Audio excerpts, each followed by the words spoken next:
शरीर निरोगी राहण्यासाठी महत्त्वाच्या टिप्स.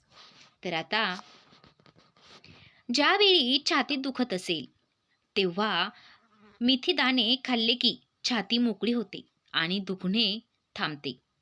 नंबर 2, जर बीपी वाढला असेल तर सकाळी शिळी भाकरी दह्यात टाकून खा. पण एक लक्षात ठेवा, त्यात मीठ घालू नका.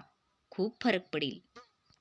जर आता कुणाला स्टोन झाला असेल तर ताकात हळद आणि थोडा जुना गूळ मिसळून घ्या. त्यामुळे स्टोन आपोआप विरघळून जाईल. जर शरीरात ताकद हवी असं वाटत असेल तर गव्हाचा चीक आणि गव्हाचे कोंब खा. त्यामुळे शरीराची शक्ती वाढते आणि आजार जवळ पण येत नाही.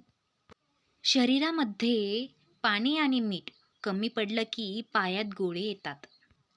जर उच्च रक्तदाबाचा त्रास असणाऱ्यांनी लसूण कापून मधासोबत खा.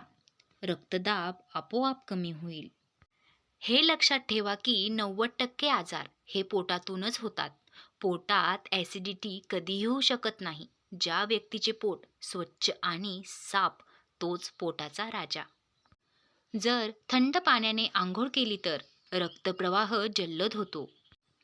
केळीसोबत लस्सी किंवा आंबट पदार्थ कधीही खाऊ नका, कारण त्यामुळे पोट कायमचे दुखायला लागतात.